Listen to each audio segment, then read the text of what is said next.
Hi guys, welcome to Teja Creations. Hope everyone is doing great. In this video, we are going to discuss about MIP shaders. If you are new to this video, do check out my previous intro video. If not, you are going to miss some key elements of CG integration process. I'm going to leave link in the description below. Let's get started.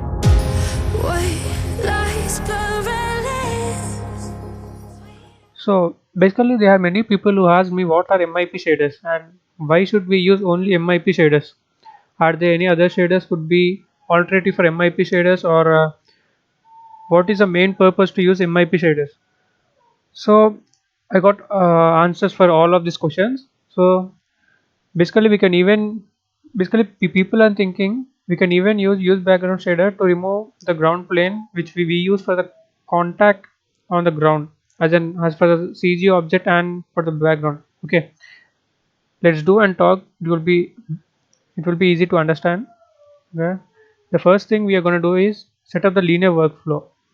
Many people doesn't know what is linear workflow. Basically, linear workflow is like a picture without any gamma correction, a linear form of image. Basically, Maya reads all the images in the linear format, but what we do is we put in the RGB corrected image to the Maya. So what Maya does is Maya converts the RGB corrected image into the linear images and give us an output in RGB correction. It's not mandatory to set up the linear workflow, but if you want to get a proper and then better way of lighting, the better way of doing lighting is setting up a linear workflow. So to set up the linear workflow, majorly there are 3 to 4 steps hardly. The first step is go to render settings and enable color management and select linear sRGB. What it does is whatever the default input, like whatever the input you give to the Maya, like whatever it might be the images, it might be the HDRI, it might be the textures, and whatever the stuff you are going to input, you are going to give input to the Maya, it will consider as a linear sRGB. You are telling the Maya like whatever the image I'm going to input in the software will be in the linear format. And the second thing we are going to do is we are going to in the render options take off the default light. Many people doesn't uncheck this box, and the major issue we are going to find is, see, okay, I'll show you an example for this. Let's set it back to sRGB so that it will be better. So let's take an sphere, scale it. See, I don't have any lights in my scene. I'll show you in the outline, it would be better for you. I don't have any lights in my scene. I just have an sphere in my scene. Okay, not even any texture or any emission part out like that. Just have a sphere. If we render this out in a mental ray, I'm taking mental as my render engine, and if you render it in a mental ray, see, you can even see the light. So it means the Maya is emitting an amount of light for to view the object in the render port. But we are going to do a manual lighting for this. For CG integration process, we don't need any default lighting to be enabled to disturb our scene. So we are going to uncheck the default lighting. So what it does is, see, you can see the black screen means there is no light in your scene now. Okay, make sure you uncheck this. Then okay, let's get into linear workflow again. This I enable the color management. Let's get into linear sRGB, and the first step is this, and make sure you disable this enable default lighting. And the last step will be in the display port. In the display, go to color management, and set the input color profile as linear sRGB. Okay, this is a linear workflow setup. It's not mandatory to do, but if you are willing to do a professional lighting setup, this is the way to approach. Okay, let's get in our topic. So as we discussed in a previous video, I have picked an HDRI and then backplate from HDRI Heaven. If you want to see how it's downloaded, do check out my previous video. So the first thing we have to do is create a new project. I have created a new project and has set the destination of my Maya to my new project. Create a new project. It is like quite helpful for you while importing the textures or the images. So I have already created a new project. So we are going to directly step in the first step. The first step is a linear workflow. The second step will be importing a backplate which you have decided to compose and CG element on it. So to do that we need a camera. Let's go to cameras and create a camera. Make sure you don't move the camera, and make sure you check all the values are 0 except the scale. Scale should be 1 and the rotation value should be 0. Select the camera and go to panels, look to selected. So now you are looking through the camera. Make sure you rename it. I'm renaming it as my render cam.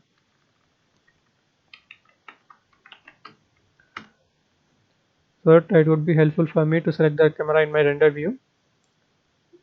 Then go to view, image plane. I'm gonna import the image. I'm gonna import my back plate. It is a TIFF format. It might be in any format. If you're facing any format issues, make sure you're importing a TIFF. I suggest you to import in the TIFF. So import the TIFF format image. Then what you have to do is you have to set up the grid as per the ground plane. Okay, let's set up the grid as per the ground plane. If you are confused with the grid, no worries. Take a plane, create a plane and scale it. Turn off the grid. You can turn off the grid over here. You have a grid icon here. Turn off the grid here and scale it as per your need. And make sure you don't move it in the y-axis. Okay, shouldn't move it in the y-axis because we don't know what the y-axis, what the height of the ground over there. So shouldn't move it in the y-axis. Just make sure you move it in the x and the z to set up the ground plane. So I want to compose my 3D element over in this region, in this part of this background footage. So I am setting my ground plane as per my need. If you want to compose your 3D element somewhere on the right side or in the center of or under the tree, make sure you set up the ground plane as per your need. If you have a focal length of the camera, you should enter the focal length of the camera. If not, the perspective might go wrong. So if you want to enter the focal length and control the camera attributes, select the camera, select the camera here. Make sure you are looking through the render cam and selecting the camera. If not, you can even go from the then Windows outliner and select your render cam. Go into the attributes. You can enter your focal length or angle of view as focal. So basically, focal length you can check in the image details. Let's see, do my image have any focal length or not? You can go into details and just scroll it down. You can find all the information regarding the images. Yeah, see, it mentioned as 35 focal length. I don't think so. It's correct or not. Let's try. Okay, it mentions 35 focal length. So let's try. Just select your camera and is 35. So the default value of the focal length of this camera is 35. No need to worry while we are setting any object. If the perspective goes wrong, if we feel any awkward view of an object, then we'll get back to focal length and adjust the focal length. There's no worries about it. Just make sure you set up the ground plane as accurate as possible. Okay, I guess it's gonna work for me. I guess it's gonna work for me because in this video we are just gonna do some basic lighting for the stuff. If we needed, we can come back here and again set up a ground plane. It's not a big deal. Okay, I guess it's gonna work for me. Okay, let it be. Let it be for now. We'll see if we needed, we can readjust it. If you're facing any difficulty with the shaded mode, use your numerical 4, or you can even go to wireframe over here so that you can see only the wireframe mode. It would be easy for you to set up the ground plane. I guess this is fine for me as far as now. If you needed, we can come back here again and tune it as per our need. Okay, the next step we are going to do is create two spheres. There is a contact for this, for the ground plane and the sphere. Okay, see, this is what a mistake many beginners gonna do. No need to worry. Use your open flower bracket and close your flower bracket to redo or undo the camera moves. See, done. Then once you fix your ground plane, make sure you then you select the camera and lock everything so that we won't disturb the render cam, which is which we have here, which we should not disturb. And make sure there is a contact from the ground plane, and duplicate. I'm taking duplicate. Use Control D to duplicate. Here I'm going to select Maya Materials and give it Maya Material X. If you want, you can even tweak the diffuse reflections colors and get an chrome sphere. If you are lazy as me, let's go to the chrome. Let's go to the preset. Let's go to the preset. Chrome. Replace. Done. We got the chrome. It's easy, right? Yeah, done. The next step is to create a basic light. So you can even create the light going from create, going from the menu bar, go to create and lights. You can find the lights over here. If not, the easier way is go to the render shelf, and pick the direction light from here. Just make sure it defines, this arrow defines the direction of light. Yeah, as it's not a beginner video, I'm not gonna go into details of this direction light and all. If you are interested in learning about lighting in from the beginning, let me know in the comment section below. I'm happy to share with you. Give the random value for the intensity, because we doesn't know what the intensity was at a certain moment, at the moment where the footage was captured. So given random intensity. So I'm gonna drop my render settings. uh, I'm gonna set my render settings to 7 HD, but it takes a lot of time. And set up my renderable camera to render cam. Okay, and set up my image size to 740. If you want to check the resolution, if you want to see how much footage is going to capture in your render view, use a resolution gate here. So this is a part of, so this is a part which you are going to see in the render view. Okay, let's render it out and see what we got. We have set up the render cam. Yeah, we have set up the render cam. Let's render it out.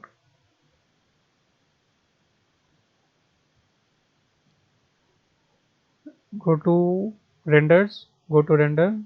In the menu bar, go to render and select the render cam.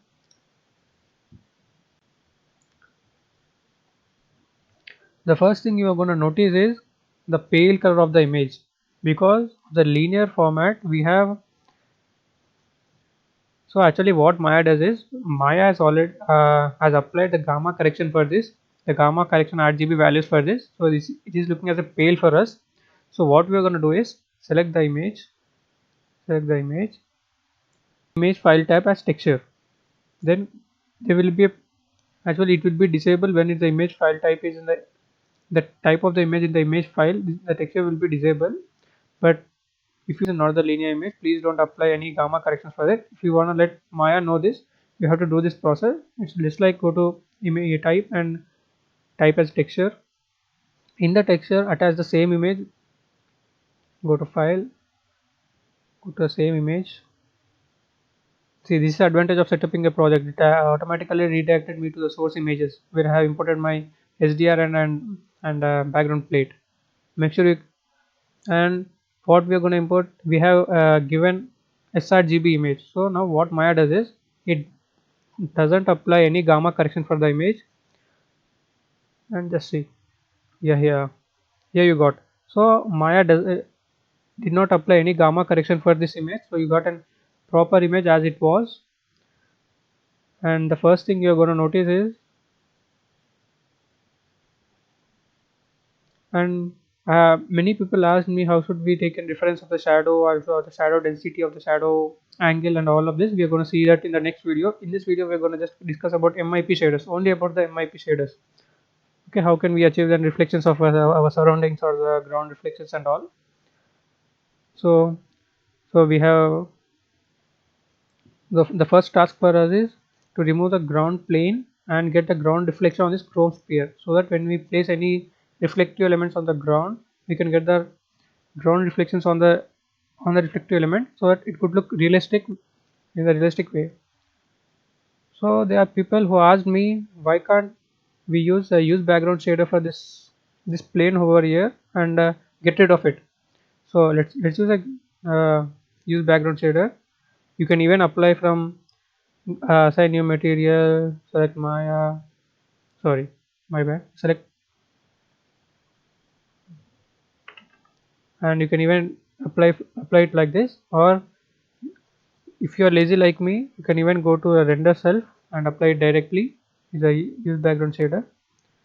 See, let's say difference of use background shader and MIP shader. Let's consider it.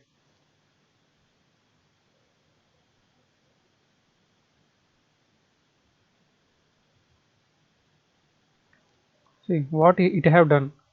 So it doesn't give any reflection in any ground reflections to the chrome sphere over here. But we need ground reflections to be captured in the chrome sphere, so that when we place any reflective elements on the ground sphere, it would be helpful for us. It would be helpful for us to get to show the reflections of the ground and make it look more realistic way. So, so the better way of doing this is using of MIP shaders. So go to render editors, go to hypershade. Don't be scared seeing the hypershade. It's so simple. And what you have to do is just use only two MIP shaders as far as now. But if we are in need, if we are facing any troubles, we are going to use other MIP shaders to get rid of them. Just type MIP underscore matte shadow. This is one which helps us to get rid of the ground plane of the Lambert material, and gives us a ground reflection. And the one more best thing is it only captures the shadow. And camera map, and take the camera map. What you have to do is, in the camera map, connect your background image in the map. So there are two ways to connect the background image in the map. The first one is you can select the checker map and give the path of your backlight over here. Or you can even use the texture, because we have already converted our background image plate as a texture. You can view it in the texture place. Just use your middle mouse button, drag it. Just select the camera map, use your middle mouse button, drag it and drop it in the map position. So it automatically connects to the camera map. So the second thing we have to do is, in the matte shadow, we are going to drop MIP camera map in the place of background. So I am going to show the output first, then I'm going to explain what it is. Okay, this was our use background shader output. I'm going to save the image, render it again.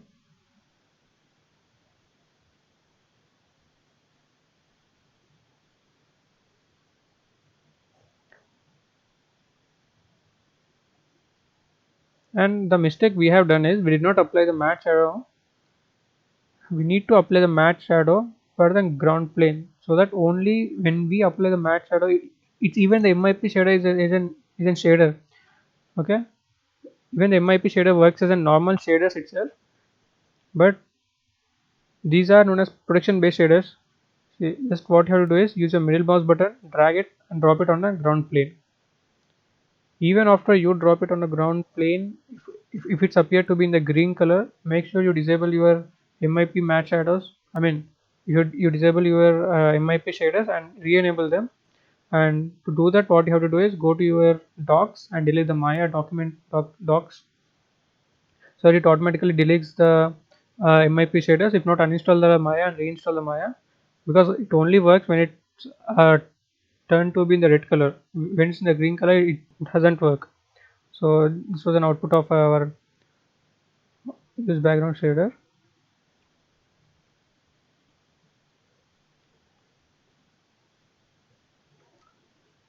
So see here, we got an reflection of our ground on the chrome sphere. So indirectly it means reflective object we are going to place in on the ground plane. It's going to capture the reflections of the ground. So we need not to worry about the ground reflections now. You can even see there is an blurriness applied on the ground plane. Don't worry about this, because why? Because we're not going to use the same hackpad for our composition. We are going to use the original image and compose the RGB layers, compose all the render layers and render passes on it. So we need not to worry about the background plate, because reflections now we need an atmospheric reflections now. So for the atmospheric reflections, there is only one way of getting the atmospheric reflections. Import an HDRI. To impose the HDRI, what all you have to do is go to indirect lighting, create an image based lighting. Just create it. You can find an sphere around you. Go to perspective. So you can find a sphere around you. If it's huge, no problem. Just decrease it out. You can scale it, no worries. Okay. In the place of image name, just give the path of your HDRI. Just open it. So you can find the HDRI over here. Go to the render cam. Where's my render view? Yeah. Just render it again. We're gonna take a render regions, which can save a lot of time. See, here you got in proper reflections of the atmosphere as well as the ground. You can only achieve this if you have MIP shaders. Without MIP shaders, you can't achieve the ground reflections. This is going to be video is going to be short. It's only to make you aware of what the HDRI does and what the MIP shaders do, and how do we use MIP shaders, and why not. We can even use background shader, but how don't we use it? Now you got to know. Next video we'll discuss about how to adjust the lighting, how to get the same shadow density over here, how to get the same shadow softness. If you can observe here, the shadow is not that sharp or too soft. It's like little blurry on the edges. So you can, but our shadows are too sharp. So we can consider this scene as an early morning or an late evening scene. So we'll light accordingly, and if you can notice, the light color is bit orangish. Yeah, it's bit orangish. So we need to even change the light color. Do check my Instagram profile. I leave in the description below. If you are using any fake HDRI, do let me know. There's a different process to connect the fake HDRI. Fake HDRI is nothing but, see, this is known as fake HDRI. This was a random image on Google. This is a CG integration which I have done. You can't easily notice the CG elements over here. This is how the VFX lighting is done in every movie. So what we done the VFX lighting is we match the real world lighting in our Maya environment and compose it in the Nuke. So this was a random image picked on the Google. So to create a fake HDRI like this, and what you have to do is you just open the Photoshop, just import your backplate, Photoshop, and pick any square part of your image. It must be in a square. To get a proper square, use shift and use spacebar to toggle in the viewport. And I'm gonna pick, and make sure you pick the same position of a fake HDRI. Like if I want to compose my reflective element out here, so I'm going to pick this part of the image as my HDRI. If you want to compose any image, any reflective object on the right side corner, so make sure you pick the right side part of the image as an HDRI. So I'm just showing you how to create an HDRI. Just cut it, use Ctrl X, create a new layer, and use Ctrl Shift V, and crop crop crop your canvas.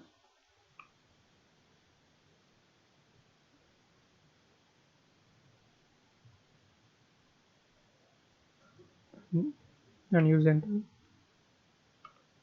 Just select the new image which you have cut it into square, and go to filters.